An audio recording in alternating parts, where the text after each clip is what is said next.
Hello guys, ఇవాళ నేను early morning Sensex మంచి మొమెంటమ్ వస్తదనుకున్నాను ఇవాళ. ఎందుకంటే, మనకి బిఫోర్‌గా ఒక మంచి రెసిస్టెన్స్ అనేది ఉన్నది రీసెంట్‌గా ఈ స్వింగ్ అనేది. ఓకే.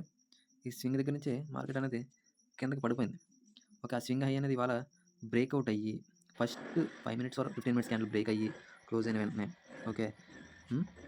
మంచి మొమెంటమ్ ఇవాళ అయితే మటికి ఓకే. ఇవాళ మంచి అప్ సైడ్ మూవ్ ఉంటది అని ఎక్స్‌పెక్ట్ చేశాను. ఎందుకంటే, అప్పటికి నేను ట్రేడ్ ఎగ్జిక్యూట్ చేసే టయానికి ఓఐ అనేది ఆహ్ బుల్లిష్ చూపిస్తుంది. అందుకనేసి నేను ఇవాళ సీఈలో ఎంట్రీ ప్లాన్ చేశాను. అది చూపిస్తాను. ముందు ఆహ్, పూర్తిగా చూడండి. ఎక్స్‌ప్లెయిన్ చేసింది తర్వాత మీకు అర్థమవుతది. అసల మార్కెట్‌లో ఎలా ఉండాలి? ఎంత డిసిప్లిన్‌గా ఉండాలనేది. ఒక్కొక్కసారి నేను కూడా డిసిప్లిన్ కోల్పోతాను. ఎందుకంటే లాస్ చూసిన తర్వాత హ్మ్, బుర్ర అనేది సరిగ్గా పని చేయదు. లాస్ రికవరీ చేద్దామని ఎక్కువ ట్రేడ్‌లు చేస్తాం. ఆ ఎక్కువ ట్రేడ్‌లో డబ్బులనేది నష్టపోతాం. ఓకే. ఇవాళ నేను ఎలా ఎంట్రీ తీసుకుంటున్నానంటే చూడండి. ఓకే. ప్రైస్‌లో కూడా నేను ఒక రెసిస్టెన్స్ అనేది డ్రా చేసుకున్నాను. రీసెంట్ స్వింగ్ హై ఇది. ఇక్కడ బ్లాక్ లైన్ కనపడుతుంది కదా! ఈ బ్లాక్ లైన్ పైన మార్కెట్ అనేది సస్టైన్ అవుతూ ఎందుకంటే ఈ హై అనేది బ్రేక్ చేసే ఆపర్చునిటీ ఎక్కువ ఉంటది. ఎందుకంటే ఇండెక్స్ అనేది మొమెంటమ్ వచ్చి ఓఐ అనేది బుల్ సైడే ఉంది అని నేను ఈ యొక్క రెసిస్టెన్స్‌ని బ్రేక్ చేస్తే మంచి ఇలాంటి బిగ్ క్యాండిల్ వస్తదనుకున్నాను నేను. ఈ టైప్ ఆఫ్ బిగ్ క్యాండిల్ వస్తది. మనకి మంచి మొమెంటమ్ మంచి మనీ వస్తదని ఎక్స్‌పెక్ట్ చేశాను. బట్ ట్రేడ్ ప్లాన్ చేశాను ఇక్కడ. ఇక్కడ ఈ క్యాండిల్‌లో ప్లాన్ చేశాను. ఎందుకంటే ఒక బ్రేక్‌ఔట్ అయిపోవచ్చు అనే సినారియోలో నేను ప్లాన్ చేశాను. బట్ మనకి స్టాప్ లాస్ కొట్టేసింది. నేను స్టాప్ లాస్ అనేది ఇక్కడే పెట్టాను. ఈ క్యాండిల్ ఈ వీక్ చూసారు కదా! ఇక్కడ ఈ క్యాండిల్ ఈ వీక్‌లో మనం స్టాప్ లాస్ అనేది పెట్టాం. స్టాప్ లాస్ కొట్టేసింది. అంతే. మనకి మళ్ళీ ఇండెక్స్ చూసాను. ఇండెక్స్ చూస్తే అసల మొమెంటమ్ రాట్లేదు. ఓకే. ఇవాళ అయితే మొమెంటమ్ లేదు. అంటే తర్వాత కూడా ఒక ట్రేడ్, 2 ట్రేడ్‌లు ఎయొచ్చు. బట్ మనకి మంచి పాయింట్ వస్తే ఎంటర్ అవుదాం. లేకపోతే లేదు. ఎక్కువ ట్రేడ్‌లు చేస్తే డబ్బులు నష్టపోతాను మనకు ముందుగా తెలుసు కాబట్టి ఆహ్, ట్రేడ్ చేయకుండా అలా ఉన్నాను. మంచి ఆపర్చునిటీ వస్తే ప్లాన్ చేద్దామని. బట్ ఎంతసేపు చూసినా సరే మార్కెట్ అక్కడక్కడే తిరుగుతుంది. ఓకే. 5 మినిట్స్ క్యాండిల్ పెట్టి చూసుకుంటే మనకు క్లియర్‌గా అర్థమవుతది. ఓకే. ఇక్కడిక్కడే తిరుగుతుంది. పైకెళ్ళడం, కిందకి రావడం, పైకెళ్ళడం, కిందకి రావడం, పైకెళ్ళడం, కిందకి రావడం, పైకెళ్ళడం, కిందకి రావడం, పైకెళ్ళడం, కిందకి రావడం. ఇంక బట్ మనకి ఎలాంటి మార్కెట్‌లో కూడా మనం కొంచెం రిస్క్ చేస్తే డబ్బులు అనేది ఎర్న్ చేయొచ్చు. అది ఏ విధంగా అంటే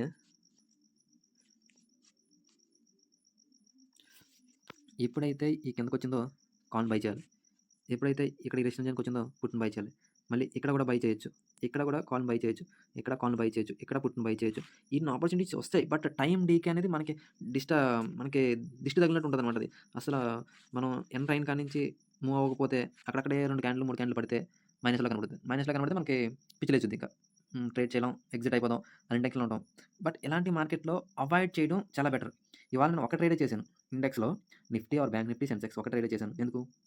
ఇది కన్సాలిడేషన్ మార్కెట్. ఈ మార్కెట్‌లో ఉన్నామంటే ఆహ్, డబ్బులనేవి నష్టపోతాం. ఎన్ని ట్రేడ్‌లు ఏసినా సరే బ్రోకరేజ్‌కి డబ్బులు ఇచ్చుకోవడం తప్పితే ఏముండదు. బట్ ఇవాళ అవాయిడ్ చేసి నేను బయటికెళ్ళిపోయి ఫ్రెండ్స్‌తో తిరిగాను. బట్ ఈవినింగు నేను వచ్చి చూసేసరికి సెన్సెక్స్ అన్నాను. నేచురల్ గ్యాస్ మంచి మొమెంటమ్ వచ్చింది. ఇంత మొమెంటమ్ కాదది. ఎంత పెద్ద మొమెంటమ్ వచ్చిందంటే నేను మార్నింగ్ నుంచి చూస్తున్నాను ఇది. ఎక్కడో బయింగ్ ప్లాన్ చేద్దాం అనుకున్నాను నేను ఈ ఏరియాలో.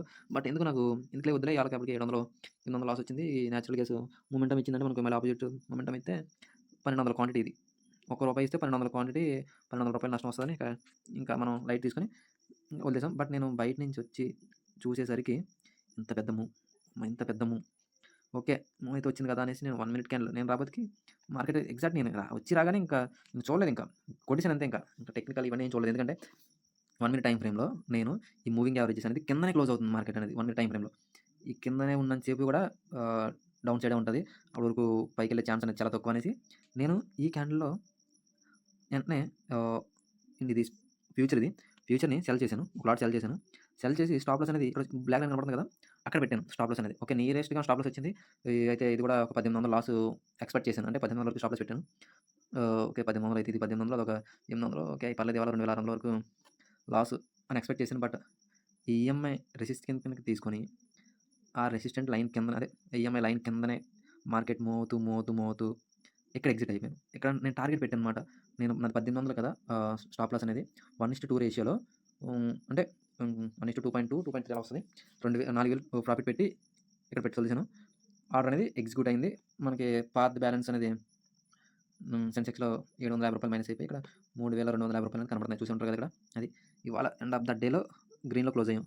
ముందుగా వచ్చుంటే మార్కెట్‌లో ఇంత పెద్ద మూవ్. బట్ ఇంత పెద్ద మూవ్‌ని చూసి మనం ఆనందపడతాం గానీ, ఇంత పెద్ద మూవ్‌ని క్యాప్చర్ చేయడం చాలా కష్టం మనం. ఎందుకంటే ఇంత పెద్ద మూవ్‌ని క్యాప్చర్ చేయలేం. ఫర్ ఎగ్జాంపుల్ ఇక్కడే ఉన్నాను నేను. ఓకే.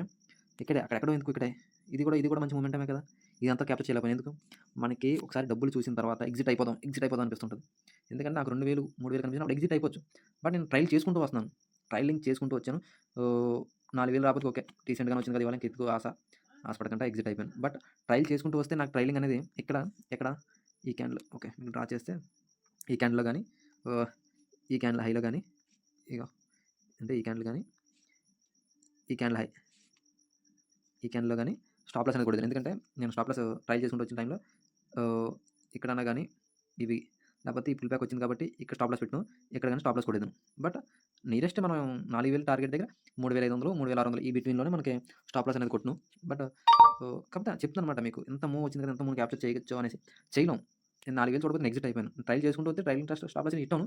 బట్ ఇది పుల్ బ్యాక్ రాకపోయుంటే మంచి డబ్బులొద్దును. ఎగ్జిట్ అవ్వకపోతే. బట్ ఎగ్జిట్ అయిపోయాం కాబట్టి ఎనీవే ఇవాళ గుడ్ ప్రాఫిట్‌తోనే ట్రైన్ క్లోజ్ చేసాం. Thank you for watching.